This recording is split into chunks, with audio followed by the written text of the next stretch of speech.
कर्पूरे गौरं करुणावतारं संसारसारं भुजगेन्द्रहारं सदा वसन्तं हृदयारविन्दे भवं भवानी सहितं नमामि। दंडकारण्य में शिव को श्री राम के प्रति मस्तक झुकाते देख सती का मोह तथा शिव की आज्ञा से उनके द्वारा श्री राम की परीक्षा। नारद जी बोले, हे ब्रह्मन विधे प्रजानाथ महाप्राज्ञ दयानिधे, आपने भगवान शंकर तथा देवी सती के मंगलकारी सुयश का श्रवण कराया है। अब इस समय पुनः प्रेम पूर्वक उनके उत्तम यश का वर्णन कीजिए। उन शिव दंपत्ति ने वहां रहकर कौन सा चरित्र किया था? ब्रह्मा जी ने कहा, मुने तुम मुझसे सती और शिव के चरित्र का प्रेम से श्रवण करो। वे दोनों दंपत्ति वहां लौकिकी गति का आश्रय ले नित्य निरंतर क्रीड़ा किया करते थे। तदनंतर महादेवी सती को अपने पति शंकर का वियोग प्राप्त हुआ, ऐसा कुछ श्रेष्ठ बुद्धि वाले विद्वानों का कथन है। परंतु मुने, वास्तव में उन दोनों का परस्पर वियोग कैसे हो सकता है?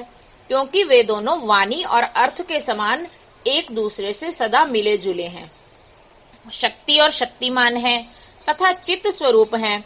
फिर भी उनमें लीला विषयक रुचि होने के कारण वह सब कुछ संघटित हो सकता है। सती और शिव यद्यपि ईश्वर हैं, तो भी लौकिक रीति का अनुसरण करके वे जो लीलाएं करते हैं वे सब संभव हैं। दक्ष कन्या सती ने जब देखा कि मेरे पति ने मुझे त्याग दिया है, तब वे अपने पिता दक्ष के यज्ञ में गई और वहां भगवान शंकर का अनादर देखकर उन्होंने अपने शरीर को त्याग दिया। वे ही सती पुनः हिमालय के घर पार्वती के नाम से प्रकट हुई और बड़ी भारी तपस्या करके उन्होंने विवाह के द्वारा पुनः भगवान शिव को प्राप्त कर लिया।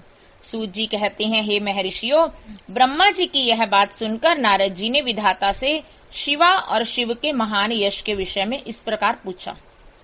नारद जी बोले, हे महाभाग विष्णु शिष्य, विधातः आप मुझे शिवा और शिव के भाव तथा आचार से संबंध रखने वाले उनके चरित्र को विस्तार पूर्वक सुनाइए। तात भगवान शंकर ने अपने प्राणों से भी प्यारी धर्म पत्नी सती का किस लिए त्याग किया? यह घटना तो मुझे बड़ी विचित्र जान पड़ती है, अतः इसे आप अवश्य कहें। आज आपके पुत्र दक्ष के यज्ञ में भगवान शिव का अनादर कैसे हुआ और वहां पिता के यज्ञ में जाकर सती ने अपने शरीर का त्याग किस प्रकार किया? उसके बाद वहां क्या हुआ? भगवान महेश्वर ने क्या किया? ये सब बातें मुझसे कहिए। इन्हें सुनने के लिए मेरे मन में बड़ी श्रद्धा है। ब्रह्मा जी ने कहा, हे मेरे पुत्रों में श्रेष्ठ महाप्राज्ञ तात नारद, तुम महर्षियों के साथ बड़े प्रेम से भगवान चंद्रमौली का यह चरित्र सुनो। श्री विष्णु आदि देवताओं से सेवित पर ब्रह्म महेश्वर को नमस्कार करके मैं उनके महान अद्भुत चरित्र का वर्णन आरंभ करता हूँ। हे मुने, यह सब भगवान शिव की लीला ही है। वे प्रभु अनेक प्रकार की लीला करने वाले स्वतंत्र और निर्विकार हैं। देवी सती भी वैसी ही हैं, अन्यथा वैसा कर्म करने में कौन समर्थ हो सकता है? परमेश्वर शिव ही परब्रह्म परमात्मा है। एक समय की बात है, तीनों लोकों में विचरने वाले लीला विशारद भगवान रुद्र सती के साथ बैल पर आरूढ़ हो इस भूतल पर भ्रमण कर रहे थे। घूमते घूमते वे दंडकारण्य में आए। वहां उन्होंने लक्ष्मण सहित भगवान श्री राम को देखा, जो रावण द्वारा छल पूर्वक हरी गई अपनी प्यारी पत्नी सीता की खोज कर रहे थे। वे हा सीते ऐसा उच्च स्वर से पुकारते और जहां तहां देखते और बारंबार रोते थे। उनके मन में विरह का आवेश छा गया था। सूर्यवंश में उत्पन्न वीर भूपाल दशरथ नंदन भरतागद्र श्री राम आनंद रहित हो लक्ष्मण के साथ वन में भ्रमण कर रहे थे और उनकी कांति फीकी पड़ गई थी। उस समय उदार चेता पूर्ण काम भगवान शंकर ने बड़ी प्रसन्नता के साथ उन्हें प्रणाम किया और जय जयकार करके वे दूसरी ओर चल दिए। भक्तवत्सल शंकर ने उस वन में श्री राम के सामने अपने को प्रकट नहीं किया। भगवान शिव की मोह में डालने वाली ऐसी लीला देख सती को बड़ा विस्मय हुआ। वे उनकी माया से मोहित हो उनसे इस प्रकार बोली, सती ने कहा, देव देव सर्वेश, पर ब्रह्म परमेश्वर, ब्रह्मा विष्णु आदि सब देवता आपकी ही सदा सेवा करते हैं। आप ही सबके द्वारा प्रणाम करने योग्य हैं। सबको आपका ही सर्वदा सेवन और ध्यान करना चाहिए।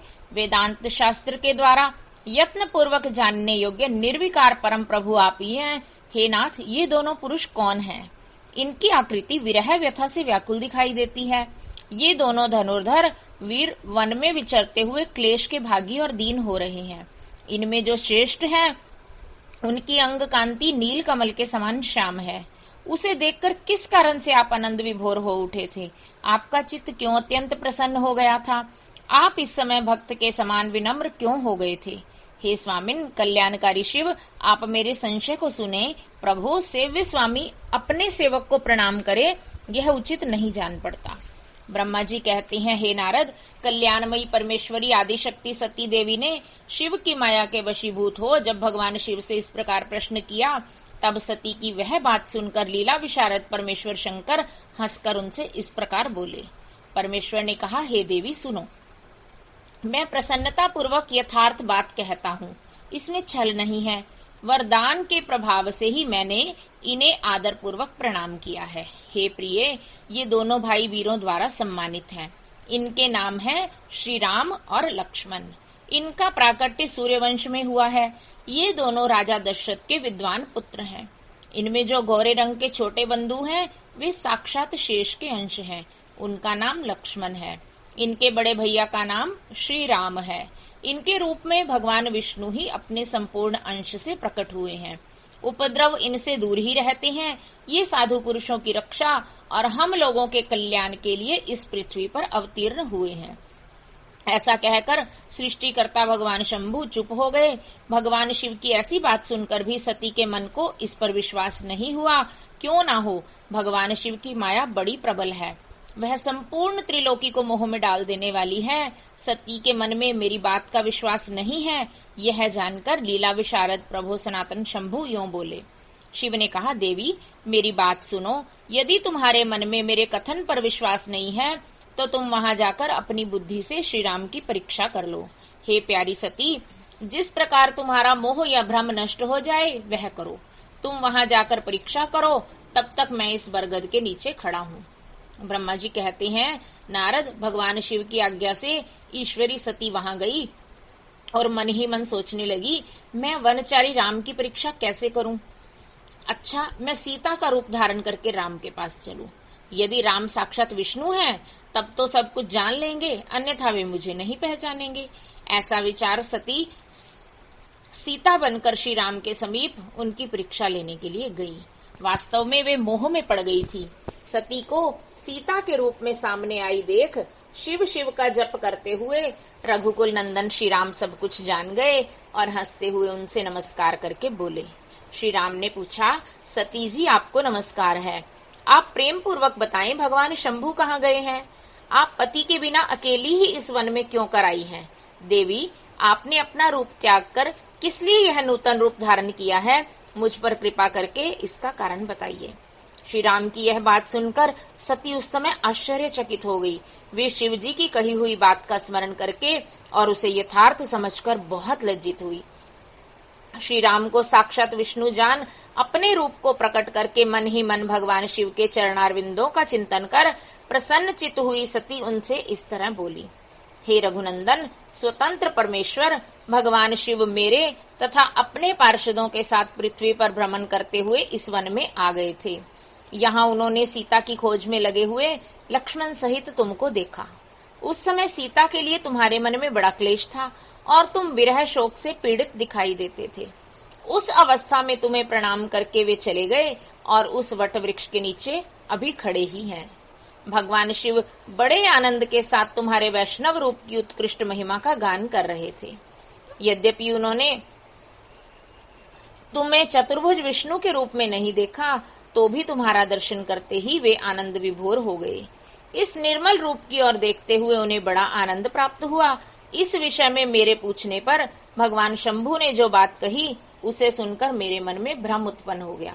अतः राघवेंद्र, मैंने उनकी आज्ञा लेकर तुम्हारी परीक्षा की है। श्री राम, मुझे अब ज्ञात हो गया है कि तुम साक्षात विष्णु हो तुम्हारी सारी प्रभुता मैंने अपनी आंखों से देख ली। अब मेरा संशय दूर हो गया। तो भी महामते, तुम मेरी बात सुनो।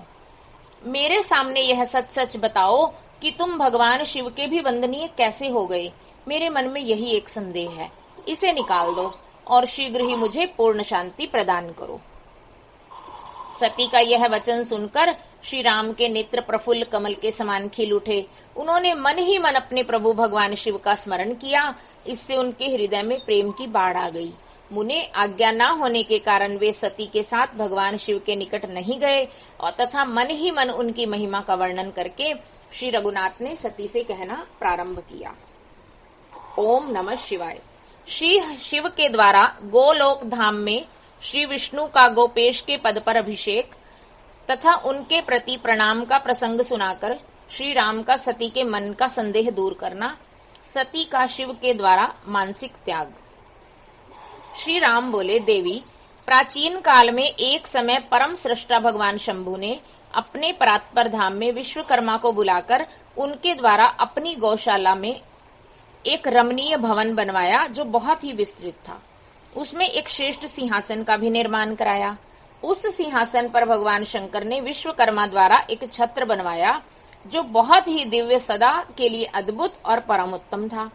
तत्पश्चात उन्होंने सब ओर से इंद्र आदि देवगणों, सिद्धों, गंधर्वों, नाग आदिकों तथा संपूर्ण उपदेवों को भी शीघ्र वहां बुलवाया। समस्त वेदों और आगमों को, पुत्रों सहित ब्रह्मा जी को, मुनियों को तथा अप्सराओं सहित समस्त देवियों को, जो नाना प्रकार की वस्तुओं से संपन्न थी, आमंत्रित किया। इनके सिवा देवताओं, ऋषियों, सिद्धों, नागों की 16-16 कन्याओं को भी बुलाया, जिनके हाथों में मांगलिक वस्तुएं थी। हे मुने, वीणा, मृदंग आदि नाना प्रकार के वाद्यों को बजवाकर सुंदर गीतों द्वारा महान उत्सव रचाया। संपूर्ण औषधियों के साथ राज्याभिषेक के योग्य द्रव्य एकत्र किए। प्रत्यक्ष तीर्थों के जलों से भरे हुए 5 कलश भी मंगवाए। इनके सिवा और भी बहुत सी दिव्य सामग्रियों को भगवान शंकर ने अपने पार्षदों द्वारा मंगवाया और वहां उच्च स्वर से वेद मंत्रों का घोष करवाया।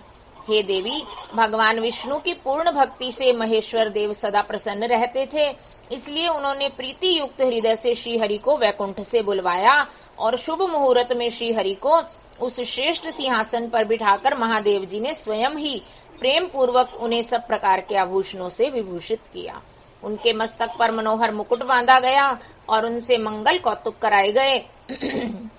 यह सब हो जाने के बाद महेश्वर ने स्वयं ब्रह्मांड मंडप में श्री हरि का अभिषेक किया और उन्हें अपना वह सारा ऐश्वर्य प्रदान किया जो दूसरों के पास नहीं था।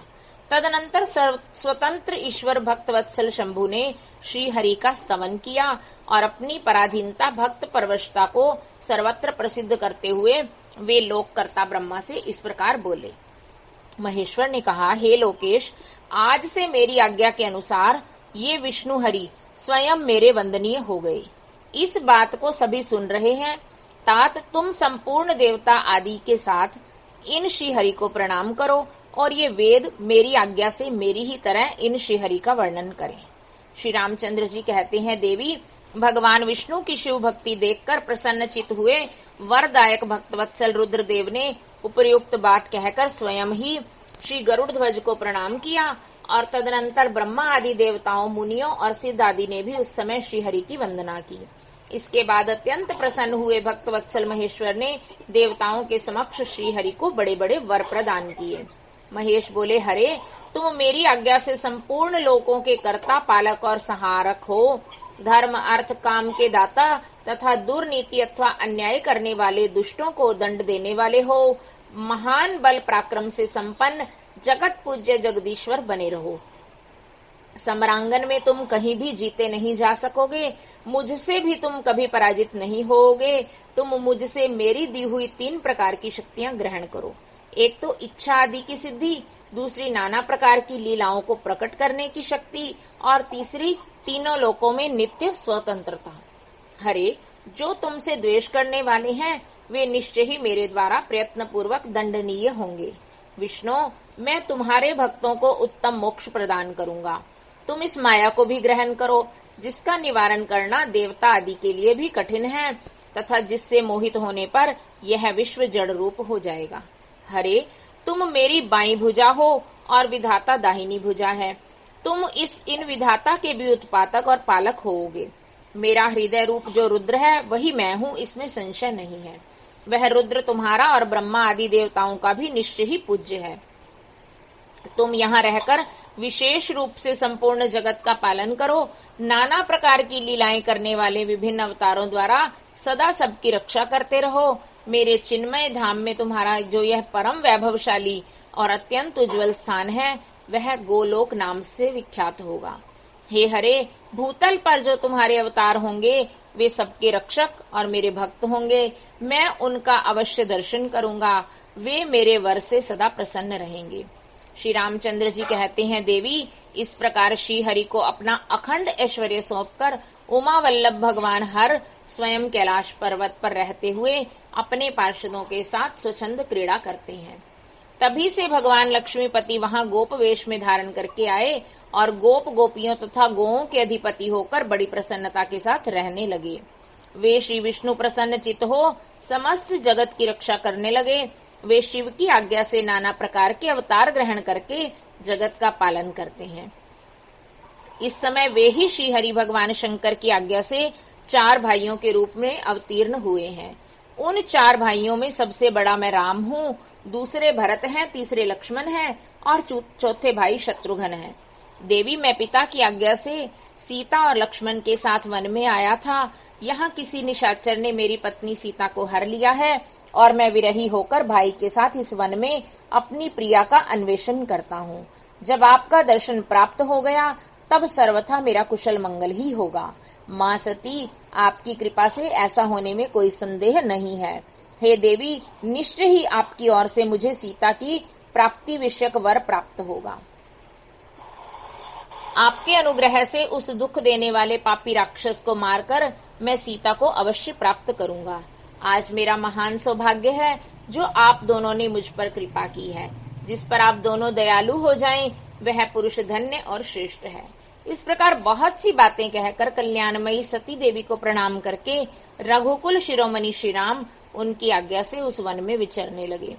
पवित्र हृदय वाले श्री राम की यह बात सुनकर सती मन ही मन शिव भक्ति पारायण रघुनाथ जी की प्रशंसा करती हुई बड़ी प्रसन्न हुई, पर अपने कर्म को याद करके उनके मन में बड़ा शोक हुआ। उनकी अंग कांति फीकी पड़ गई। वे उदास होकर शिव जी के पास लौटी। मार्ग में जाती हुई देवी सती बारंबार चिंता करने लगी कि मैंने भगवान शिव की बात नहीं मानी और श्री राम के प्रति कुत्सित बुद्धि कर ली। अब शंकर जी के पास जाकर उन्हें क्या उत्तर दूंगी। इस प्रकार बारंबार विचार करके उन्हें उस समय बड़ा पश्चाताप हुआ। शिव के समीप जाकर सती ने उन्हें मन ही मन प्रणाम किया। उनके मुख पर विषाद छा रहा था। वे शोक से व्याकुल और निस्तेज हो रही थी। सती को दुखी देकर भगवान हर ने उनका कुशल समाचार पूछा और प्रेम पूर्वक कहा, तुमने किस प्रकार परीक्षा ली। उनकी यह बात सुनकर सती मस्तक झुकाए उनके पास खड़ी हो गई। उनका मन शोक और विषाद में डूबा हुआ था। भगवान महेश्वर ने ध्यान लगाकर सती का सारा चरित्र जान लिया और उन्हें मन से त्याग दिया। वेद धर्म का प्रतिपालन करने वाले परमेश्वर शिव ने अपनी पहले की हुई प्रतिज्ञा को नष्ट नहीं होने दिया। सती का मन से त्याग करके वे अपने निवास भूत कैलाश पर्वत पर चले गए। मार्ग में महेश्वर और सती को सुनाते हुए आकाशवाणी बोली, परमेश्वर, तुम धन्य हो और तुम्हारी यह प्रतिज्ञा भी धन्य है। तीनों लोकों में तुम जैसा महायोगी और महाप्रभु दूसरा कोई नहीं है। वह आकाशवाणी सुनकर देवी सती की कांति फीकी पड़ गई। उन्होंने भगवान शिव से पूछा, हे नाथ, मेरे परमेश्वर, आपने कौन सी प्रतिज्ञा की है, बताइए। सती के इस प्रकार पूछने पर भी उनका हित चाहने वाले प्रभु ने पहले अपने विवाह के विषय में भगवान विष्णु के सामने जो प्रतिज्ञा की थी उसे नहीं बताया। मुने, उस समय सती ने अपने प्राण वल्लभ पति भगवान शिव का ध्यान करके उस समस्त कारण को जान लिया जिससे उनके प्रियतम ने उन्हें त्याग दिया था। शंभु ने मेरा त्याग कर दिया। इस बात को जानकर दक्ष कन्या सती शीघ्र ही अत्यंत शोक में डूब गई और बारंबार सिसकने लगी। सती के मनोभाव को जानकर शिव ने उनके लिए जो प्रतिज्ञा की थी उसे गुप्त ही रखा और वे दूसरी बहुत सी कथाएं कहने लगे। नाना प्रकार की कथाएं कहते हुए वे सती के साथ कैलाश पर जा पहुंचे और श्रेष्ठ आसन पर स्थित हो चित्त वृत्तियों को निरोध पूर्वक समाधि लगा अपने स्वरूप का ध्यान करने लगे। सती मन में अत्यंत विषाद ले अपने उस धाम में रहने लगी। हे मुने, शिवा और शिव के उस चरित्र को कोई नहीं जानता था। महामुने, स्वेच्छा से शरीर धारण करके लोक लीला का अनुसरण करने वाले उन दोनों प्रभुओं का इस प्रकार वहां रहते हुए दीर्घ काल व्यतीत हो गया। तत्पश्चात उत्तम लीला करने वाले महादेव जी ने ध्यान तोड़ा।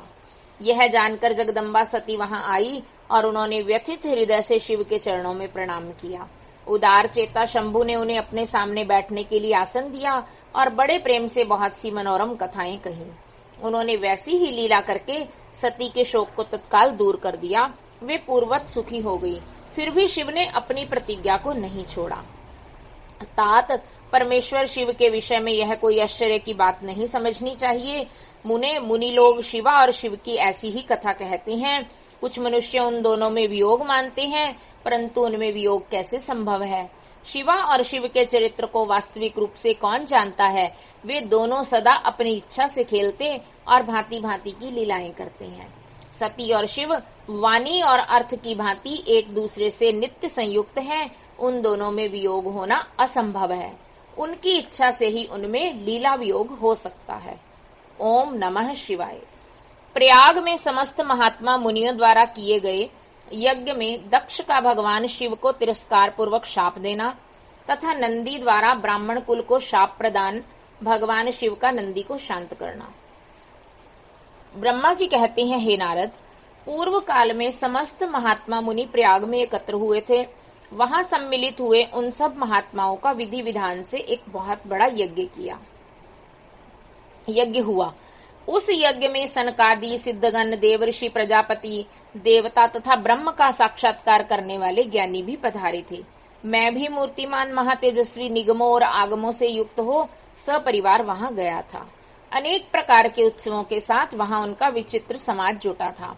नाना शास्त्रों के संबंध में ज्ञान चर्चा और वाद विवाद हो रहे थे। मुने, उसी अवसर पर सती तथा पार्षदों के साथ त्रिलोक हितकारी सृष्टिकर्ता एवं सबके स्वामी भगवान रुद्र भी वहां आ पहुंचे।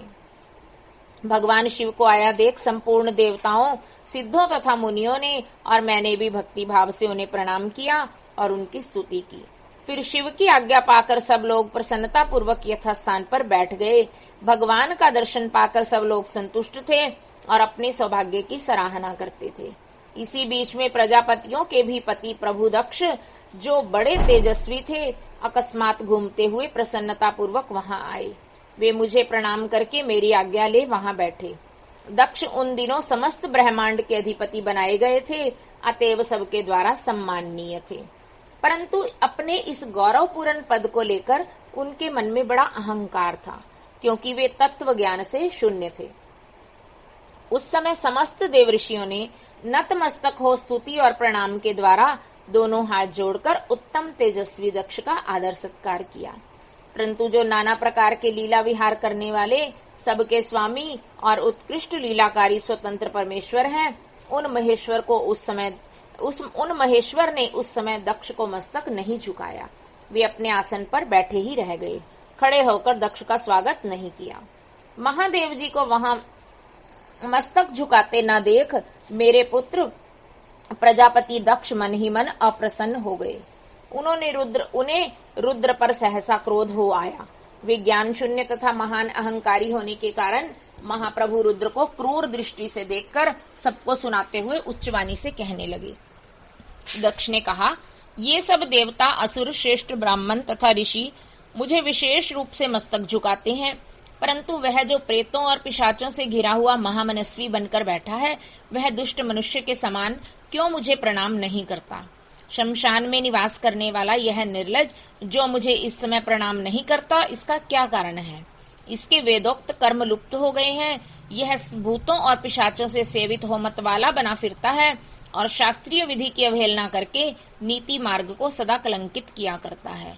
इसके साथ रहने वाले या इसका अनुसरण करने वाले लोग पाखंडी, दुष्ट, पापाचारी और ब्राह्मण को देखकर उद्दंडता पूर्वक उसकी निंदा करने वाले होते हैं। यह स्वयं ही स्त्री में आसक्त रहने वाला और रति कर्म में ही दक्ष है। अतः मैं इसको शाप देने को उद्यत हुआ हूँ। यह रुद्र चारों वर्णों से पृथक और कुरूप है, इसे यज्ञ से बहिष्कृत कर दिया जाए। यह शमशान में निवास करने वाला तथा उत्तम कुल और जन्म से हीन है, इसलिए देवताओं के साथ यह यज्ञ में भाग ना पाए। ब्रह्मा जी कहते हैं, नारद, दक्ष की कही हुई बात सुनकर भृगु आदि बहुत से महर्षि रुद्रदेव को दुष्ट मानकर देवताओं के साथ उनकी निंदा करने लगे। दक्ष की बात सुनकर नंदी को बड़ा रोष हुआ। उनके नेत्र चंचल हो उठे और वे दक्ष को शाप देने के विचार से तुरंत इस प्रकार बोले। नंदीश्वर ने कहा, अरे हे महामूढ़, दुष्ट बुद्धि शट दक्ष, तूने मेरे स्वामी महेश्वर को यज्ञ से बहिष्कृत क्यों कर दिया? जिनके स्मरण मात्र से यज्ञ सफल और तीर्थ पवित्र हो जाते हैं, उन्हीं महादेव जी को तूने शाप कैसे दे दिया? दुर्बुद्धि दक्ष, तूने ब्राह्मण जाति की चपलता से प्रेरित हो इन रुद्रदेव को व्यर्थ ही शाप दे डाला है। महाप्रभु रुद्र सर्वथा निर्दोष हैं, तथापि तूने व्यर्थ ही उनका उपहास किया है। ब्राह्मणाधम, जिन्होंने इस जगत की सृष्टि की, जो इसका पालन करते हैं और अंत में जिनके द्वारा इसका संहार होगा, उन्हीं इन महेश्वर रूप को तूने शाप कैसे दे दिया? नंदी के इस प्रकार फटकारने पर प्रजापति दक्ष रोष से आग बबूला हो गए और उन्हें शाप देते हुए बोले, अरे रुद्रगणों, तुम सब लोग वेद से बहिष्कृत हो जाओ, वैदिक मार्ग से भ्रष्ट तथा महर्षियों द्वारा परित्यक्त हो पाखंडवाद में लग जाओ और शिष्टाचार से दूर रहो। सिर पर जटा और शरीर में भस्म एवं हड्डियों के आभूषण धारण करके मद्यपान में आसक्त रहो।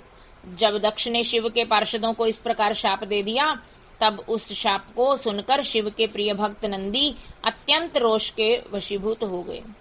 शिलाद पुत्र नंदी भगवान शिव के प्रिय पार्षद और तेजस्वी हैं। वे गर्व से भरे हुए महादुष्ट यक्ष को दक्ष को इस तत्काल इस प्रकार उत्तर देने लगे।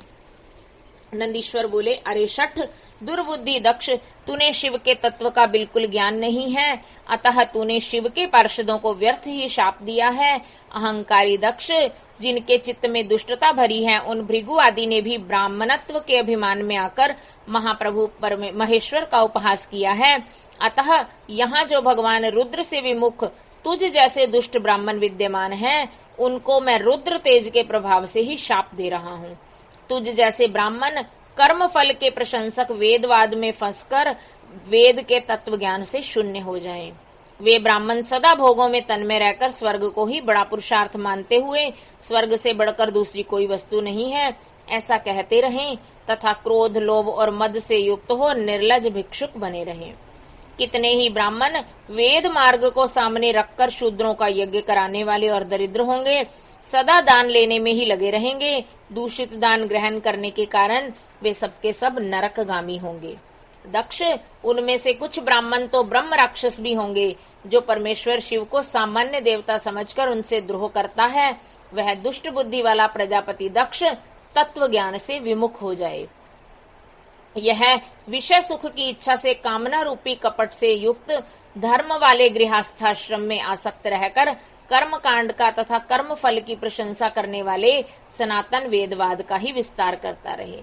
इसका आनंददायी मुख नष्ट हो जाए, यह आत्मज्ञान को भूलकर पशु के समान हो जाए तथा यह दक्ष कर्म भ्रष्ट हो शीघ्र ही बकरे के मुख से युक्त हो जाए। इस प्रकार कुपित हुए नंदी ने जब ब्राह्मणों को और दक्ष ने महादेव जी को शाप दिया, तब वहां महान हाहाकार मच गया।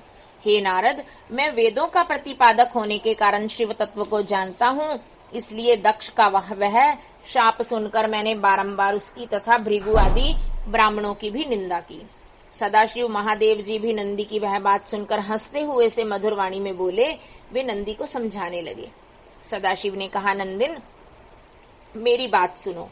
तुम तो परम ज्ञानी हो, तुम्हें क्रोध नहीं करना चाहिए। तुमने भ्रम से यह समझकर कि मुझे शाप दिया गया है, व्यर्थ ही ब्राह्मण कुल को शाप दे डाला। वास्तव में मुझे किसी का शाप छू ही नहीं सकता, अतः तुम्हें उत्तेजित नहीं होना चाहिए। वेद मंत्राक्षरमय और सूक्तमय हैं। उनके प्रत्येक सूक्त में समस्त देहधारियों के आत्मा परमात्मा प्रतिष्ठित हैं। अतः उन मंत्रों के ज्ञाता नित्य आत्मवेता हैं। इसलिए तुम रोषवश उन्हें शाप ना दो।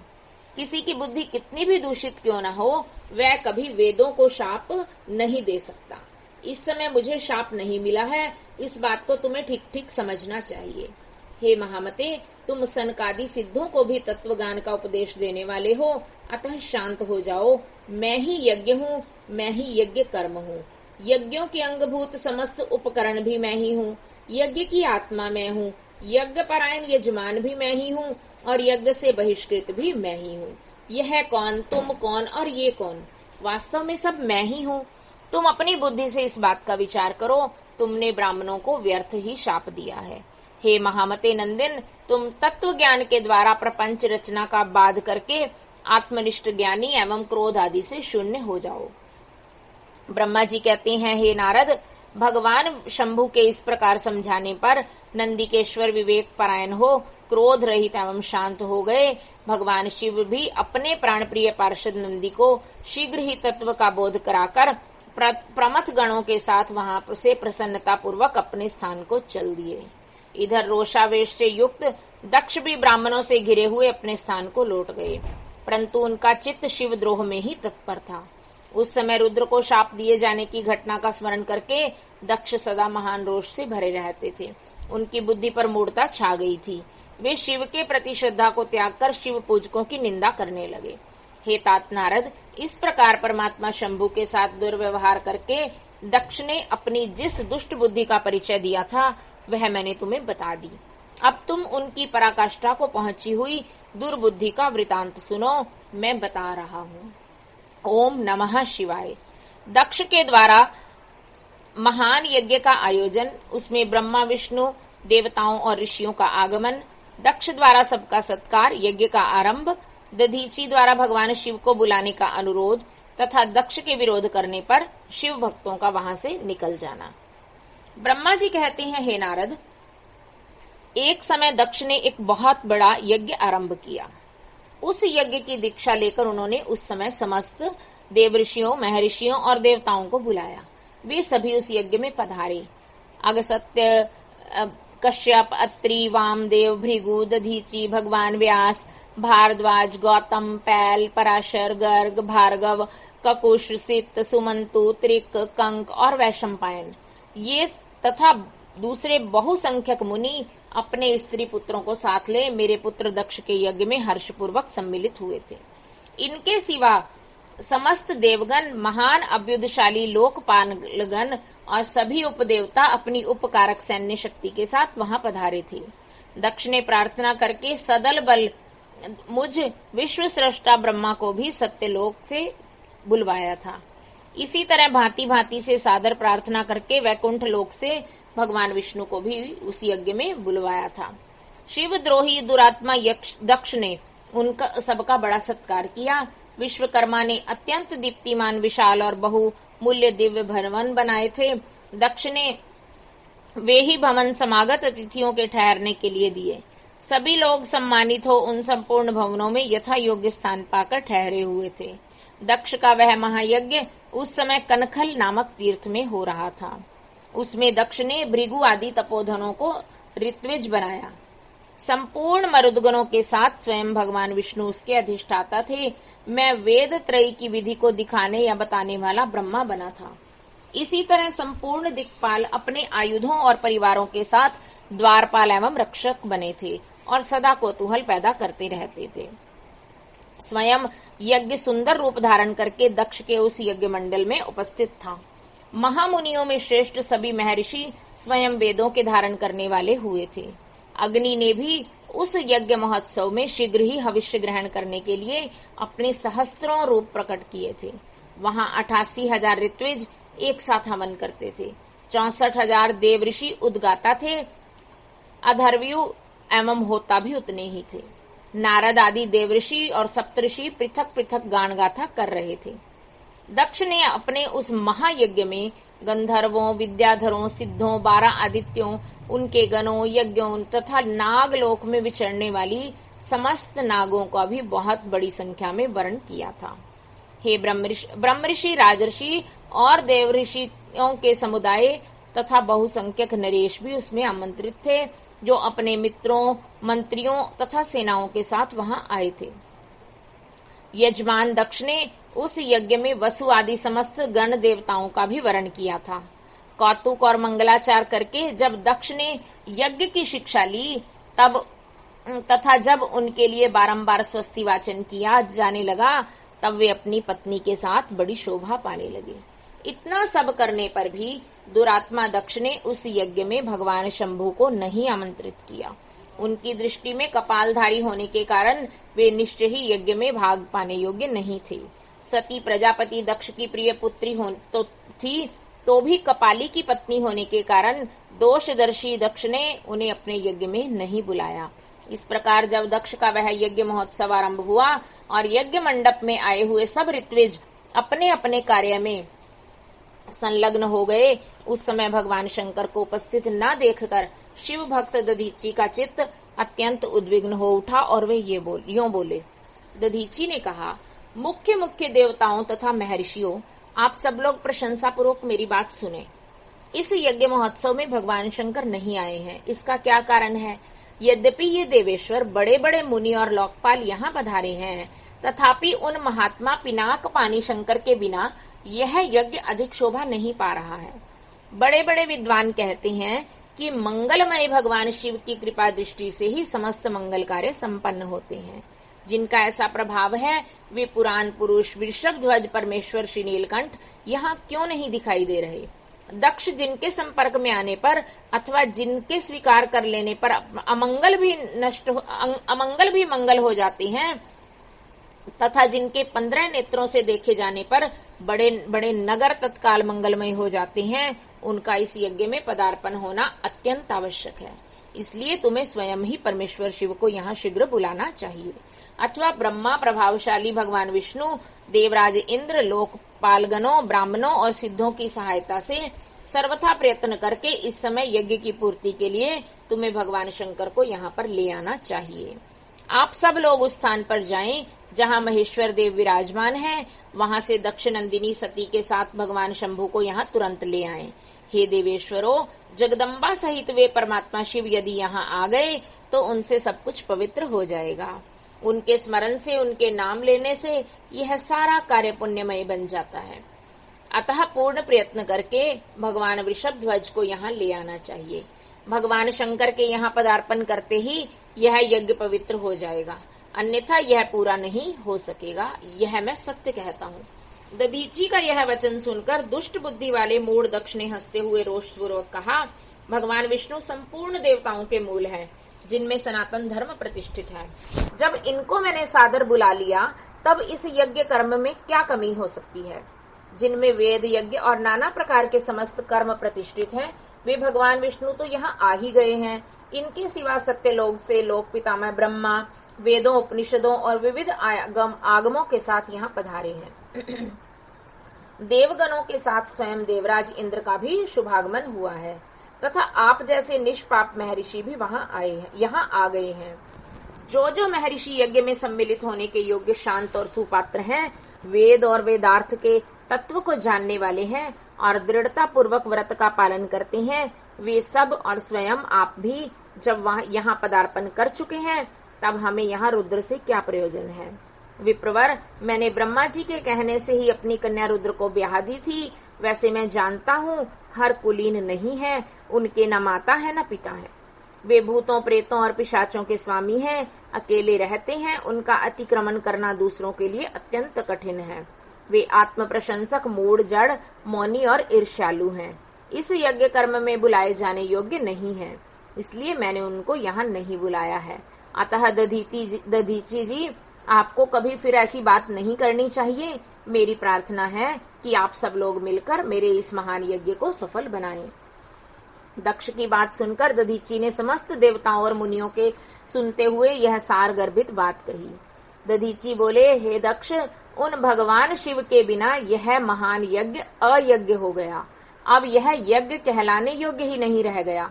विशेषतः इस यज्ञ में तुम्हारा विनाश हो जाएगा। ऐसा कहकर दधीची दक्ष की यज्ञशाला से अकेले ही चल पड़े और तुरंत अपने आश्रम को चल दिए। तदनंतर जो मुख्य मुख्य शिव भक्त तथा शिव के मत का अनुसरण करने वाले थे, वे भी दक्ष को वैसा ही शाप देकर तुरंत वहां से निकले और अपने आश्रमों को चले गए। मुनिवर दधीची तथा दूसरे ऋषियों के उस यज्ञ मंडप से निकल जाने पर दुष्ट बुद्धि शिवद्रोही दक्ष ने उन मुनियों का उपहास करते हुए कहा, दक्ष बोले, जिन्हें शिव ही प्रिय हैं, वे नाम मात्र के ब्राह्मण दधीची चले गए।